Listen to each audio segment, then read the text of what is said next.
Di sini saya akan menjelaskan mengenai pandangan Al-Quran terhadap keragamaan pada zaman Nabi.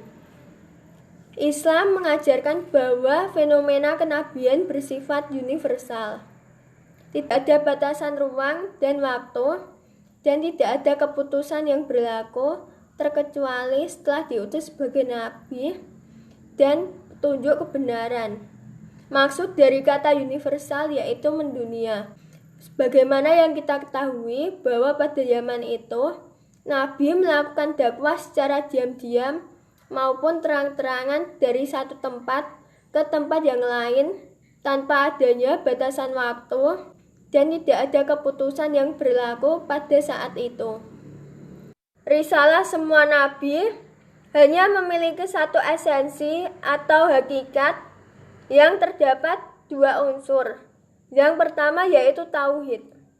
Tauhid berarti kepercayaan atau keyakinan terhadap Allah Subhanahu wa Ta'ala sebagai Tuhan yang menciptakan, memelihara, dan menentukan segala yang ada di dalam muka bumi ini.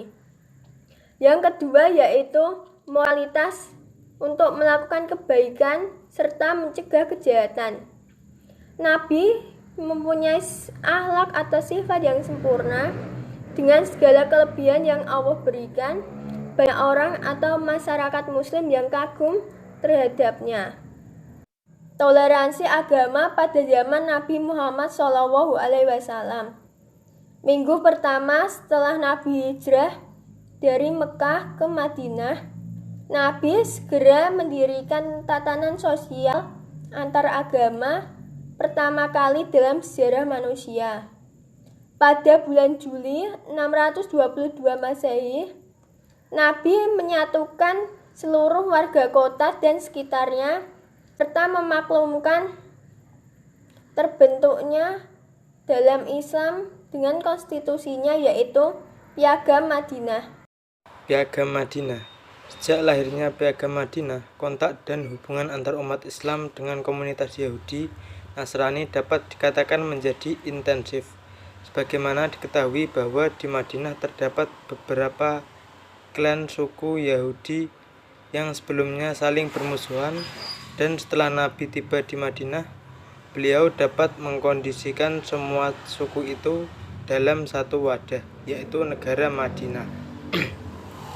Karena itu, tidaklah heran jika kaum Kristen yang melihat Nabi dapat hidup damai di samping kaum Yahudi, berupaya juga datang kepada Nabi di Madinah. Delegasi Kristen ini disambut oleh Nabi dengan penuh kehormatan.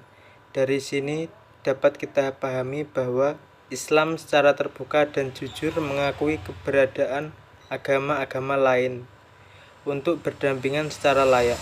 Selain itu, lebih dari konsistensi Islam mengarahkan penganutnya untuk menunjukkan sifat demonstratif maupun persuasif, kesiapan hidup dalam kolaborasi, kerjasama, dan saling memberi bahu-membahu untuk menghadapi dan memecahkan masalah bersama umat manusia. Bentuk alih keberagamaan pada intelektual muslim pada zaman Nabi SAW.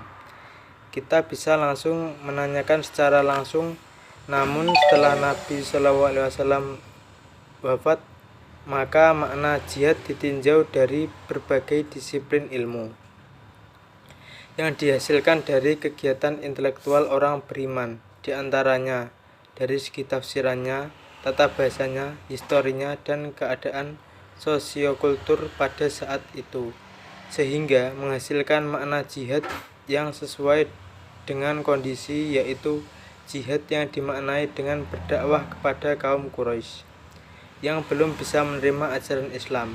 Namun, perlu dipahami bahwa fungsi akal dalam memahami teks ayat hanya sebagai alat untuk mengeluarkan hukum seperti yang ditinjau dalam Al-Quran, sehingga posisi Al-Quran dalam hal ini masih menjadi subjek. Oke, saya akan melanjutkan presentasi. Nama saya Nur Imaroh, NIM 21502109. Nah, intelektual atau kajian intelektual itu sangat diperlukan Untuk apa? Untuk mengurai wahyu dan hadis yang diambil dari perjalanan Nabi Muhammad SAW. Akan tetapi dengan berubahnya sosiokultur dan dinamika zaman dan dengan dimensi waktu, pada saat keadaan Nabi Muhammad SAW dan sahabat itu tidak akan terulangi lagi.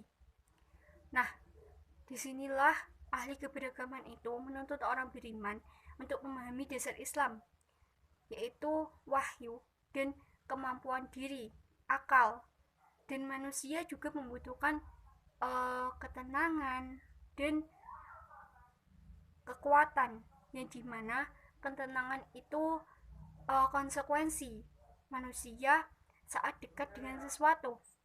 Nah, dengan kondisi inilah ahli keberagaman itu proses intelektual itu menghasilkan sebuah pemahaman dalam yang diaktualisasikan oleh keberagaman orang mukallaf.